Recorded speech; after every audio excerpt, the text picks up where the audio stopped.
നമസ്കാരം. നമ്മൾ സ്നേഹിക്കുന്ന വ്യക്തിക്ക് മറ്റാരെങ്കിലുമായിട്ട് വേറെ ബന്ധം, തേർഡ് പാർട്ടിയുമായി വല്ല ബന്ധമുണ്ടോയെന്ന് നമുക്ക് മനസ്സിലാക്കാൻ പറ്റും. ഉണ്ടെങ്കിൽ അവരെ നമുക്ക് നമ്മുടെ ജീവിതത്തിലേക്ക് തന്നെ തിരിച്ചു കൊണ്ടുവരാനും പറ്റും. അതിന് നിങ്ങൾക്ക് എങ്ങനെയാണ് അത് ചെയ്യേണ്ടത്, അതെങ്ങനെയാണ് മനസ്സിലാക്കേണ്ടത്, അതിന് ചെയ്യേണ്ട കാര്യം എന്താണ് എന്നൊക്കെ അറിയണമെങ്കിൽ നിങ്ങൾ അവസാനം കാണുന്ന വാട്സപ്പ് നമ്പറിൽ മെസ്സേജ് ചെയ്യുക.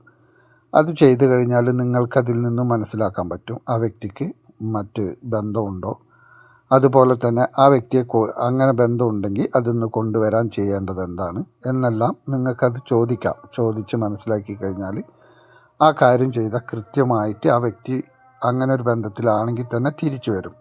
കാരണം നമ്മൾ ഒരുപാട് സ്നേഹത്തോടെ മുന്നോട്ട് പോയിക്കൊണ്ടിരിക്കുന്ന സമയത്തായിരിക്കും പെട്ടെന്ന് പതുക്കെ അവർ നമ്മളിൽ നിന്ന് പിന്മാറിക്കൊണ്ടിരിക്കുക.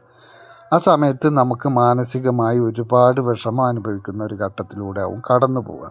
കാരണം ഒരു കാര്യത്തിലും ശ്രദ്ധിക്കാൻ പറ്റാത്തൊരവസ്ഥ, ഭക്ഷണം കഴിക്കാനോ ഉറങ്ങാനോ ഒന്നിനും പറ്റാത്തൊരവസ്ഥയിലായി പോകും.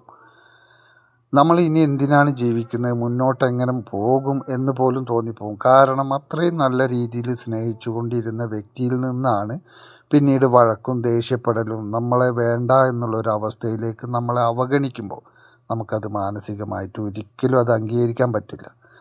നമുക്ക് ആ പഴയ സന്തോഷം തിരിച്ച് കിട്ടണം എന്നുണ്ടെങ്കിൽ ആ വ്യക്തി കൂടെ വന്ന് നമ്മൾ ആഗ്രഹിക്കുന്ന രീതിയിൽ കൂടെ നിൽക്കുമ്പോൾ മാത്രമേ ആ ഒരു സ്നേഹം നമുക്ക് കിട്ടിത്തുടങ്ങിയാൽ മാത്രമേ നമുക്കത് സന്തോഷമായിട്ട് ആ ജീവിതം മുന്നോട്ട് കൊണ്ടുപോകാൻ പറ്റൂ. അതല്ല എന്നുണ്ടെങ്കിൽ മാനസികമായ പല ബുദ്ധിമുട്ടിലും നമ്മൾ ചെന്ന് ചേരും. ഇങ്ങനെയുള്ള വ്യക്തികൾ തുടക്കത്തിൽ കുറച്ച് സ്നേഹമൊക്കെ കാണിച്ച് പെരുമാറിക്കഴിഞ്ഞാൽ തന്നെ മറ്റ് ഏതെങ്കിലും ബന്ധങ്ങൾ വന്നാലാണ് നമ്മളിൽ നിന്ന് പൊതുവെ അകൽച്ച തുടങ്ങുന്നത്. നമ്മളിൽ നിന്ന് പഴയ ഒരു സ്നേഹത്തിൽ നമ്മളോട് എത്രത്തോളം സ്നേഹം കാണിച്ചിരുന്നു അത് ആ പുതിയ വ്യക്തിയോടായിരിക്കും പിന്നീട് അവർ കാണിക്കുക. നമ്മുടെ സംസാരം ഇതൊന്നും പിന്നെ അവർക്ക് കേൾക്കാൻ പോലും താല്പര്യം ഉണ്ടാവില്ല. കാരണം അത് അവർ കേട്ടും മടുത്തു. അവർക്ക് ആ ഒരു സ്നേഹം ഉള്ളിൽ ഇല്ലാത്തത് കൊണ്ടാണ്. ഒരു വ്യക്തിയോട് ആത്മാർത്ഥ സ്നേഹം ഉണ്ടെങ്കിൽ അവരൊരിക്കലും അത് മറ്റൊരാളിലേക്ക് പോവില്ല, നമ്മളുടെ കൂടെ തന്നെ നിലനിൽക്കും.